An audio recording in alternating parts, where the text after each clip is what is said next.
शास्त्रों में वर्णित कथाओं के अनुसार समुद्र मंथन के दौरान भगवान धन्वंतरी हाथों में अमृत कलश लेकर प्रकट हुए थे। जिस तिथि को भगवान धन्वंतरी समुद्र से निकले वह कार्तिक मास के कृष्ण पक्ष की त्रयोदशी तिथि थी।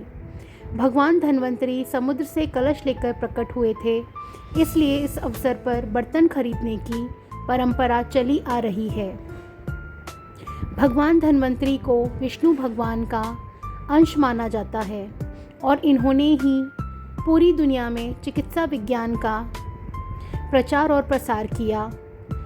भगवान धन्वंतरी के बाद माता लक्ष्मी 2 दिन बाद समुद्र से निकली थी, इसलिए उस दिन दीपावली का पर्व मनाया जाता है।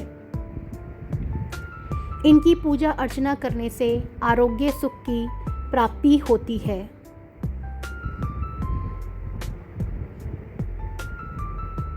धनतेरस की पौराणिक कथा।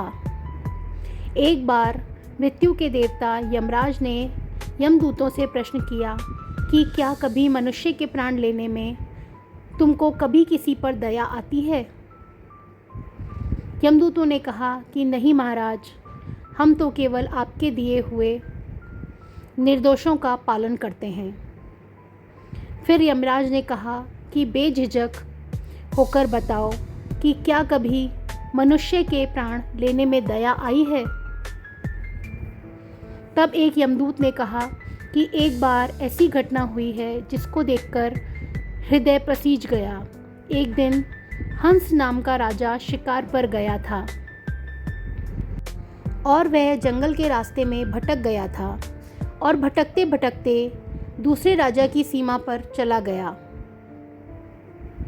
वहाँ एक हेमा नाम का शासक था। उसने पड़ोस के राजा का आदर सत्कार किया। उसी दिन राजा की पत्नी ने एक पुत्र को जन्म भी दिया।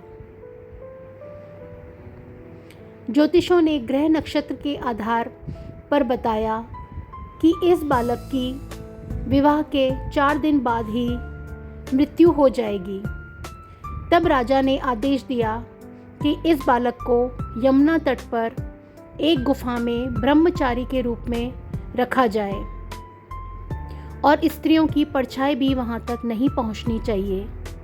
लेकिन विधि के विधान को कुछ और ही मंजूर था। संयोगवश राजा हंस की पुत्री यमुना तट पर चली गई और वहां राजा के पुत्र को देखा। दोनों ने गंधर्व विवाह कर लिया। विवाह के 4 दिन बाद ही राजा के पुत्र की मृत्यु हो गई। तब यमदूत ने कहा कि उस नवविवाहिता का करुण विलाप सुनकर हृदय पसीज गया था। सारी बातें सुनकर यमराज ने कहा कि क्या करें, यह तो विधि का विधान है और मर्यादा में रहते हुए यह काम करना पड़ेगा। यमदूतों ने पूछा कि ऐसा कोई उपाय है जिससे अकाल मृत्यु से बचा जा सके। तब यमराज ने कहा कि धनतेरस के दिन विधि विधान के साथ पूजा अर्चना और दीपदान करने से अकाल मृत्यु नहीं होती। इसी घटना की वजह से धनतेरस के दिन भगवान धन्वंतरी और माता लक्ष्मी की पूजा की जाती है और दीपदान किया जाता है।